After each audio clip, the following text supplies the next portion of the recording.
నా పేరు Anand Kumar, DSP ACB Rangareddy range. మాకు ఒక కంప్లైంట్ వచ్చింది. ఇక్కడ మన నందిగామ గ్రామ పంచాయతీ లిమిట్స్, ఏదులపల్లి గ్రామ పంచాయతీ ఎవరైతే పంచాయతీ సెక్రటరీ గారు ఉన్నారో ఆయన విలేజ్ లిమిట్స్ లో ఒక కన్స్ట్రక్షన్ జరుగుతుంది. ఆ కన్స్ట్రక్షన్ కి సంబంధించి పర్మిషన్స్ కోసం, బిల్డింగ్ పర్మిషన్స్ కోసం ఇనిషియల్ గా అతను మా కంప్లైంట్ అప్రోచ్ అయితే 5 లక్షల రూపాయలు డిమాండ్ చేసినారని చెప్పేసి అతను ఈ బిల్డింగ్ కన్స్ట్రక్షన్స్ కి పర్మిషన్స్ నా ఒకంతోటే కాదు, ఇక్కడ కంపల్సరీగా ఎంపీఓ గారి దగ్గర, ఎంపీడీఓ గారి దగ్గర వస్తేనే మాట్లాడగలుగుతామంటే ఇక్కడికి తీసుకొని వచ్చినారు. తీసుకొని వచ్చిన తర్వాత ఎంపీడీఓ మన సుమతి గారు, తర్వాత ఎంపీఓ మన ఈయన తేజ్ సింగ్ గారు, తర్వాత గ్రామ పంచాయతీ సెక్రటరీ మన చెన్నయ్య గారు, వీళ్ళు ముగ్గురు కలిసి ఉన్నప్పుడు వాళ్ళ సమక్షంలో ఆయనకి 5 lakhs రూపీస్ డిమాండ్ చేసినారు పర్మిషన్స్ ఇవ్వడానికి బిల్డింగ్ కన్స్ట్రక్షన్ కి.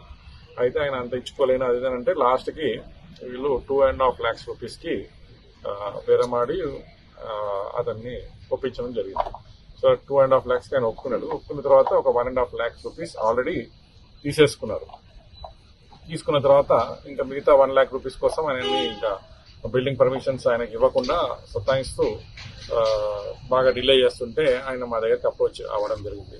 అప్రోచ్ అయిన తర్వాత ఇట్లా మాకు కంప్లైంట్ చేసినారు, ఇట్లా విలేని పరిస్థితుల్లో 1.5 lakhs రూపీస్ ఆల్రెడీ ఇచ్చేసిన, ఇంకో 1 లక్ష రూపాయల కోసం సతాయిస్తున్నారు బాగా అంటే సరే అని మేము ఆయన కంప్లైంట్ నమోదు చేసుకుని వెరిఫై చేసుకున్న తర్వాత ఈ రోజు ఇక్కడికి వచ్చి 1 lakh రూపీస్ ఇచ్చినప్పుడు రిటైర్డ్గా పట్టుకోవడం జరిగిందండి.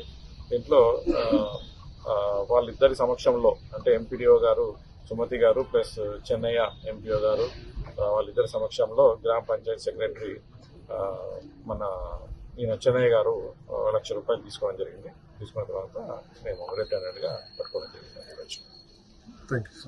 సరే మేడం, సీక్వెన్స్ గా దాడులు జరుగుతున్నాయి సార్ ఎక్కడ వాళ్ళ ఇంట్లో అక్కడెక్కడ ఇప్పుడు మా ప్రొసీజర్స్ ప్రకారం ఈ సర్చెస్ అనేటివి ఉంటాయండి. ఆ సర్చెస్ అనేటివి జరుగుతున్నాయి. ఇప్పుడు ఈ ముగ్గురిని మేము అదుపులోకి తీసుకొని అంటే ముగ్గురు ఇళ్ళు జరుగుతున్నాయి అరెస్ట్ చేసే ప్రొసీజర్స్ అన్ని ఫాలో అప్ చేస్తున్నాము. అది విచారణ జరుగుతుంది. Local to global news at your finger tips.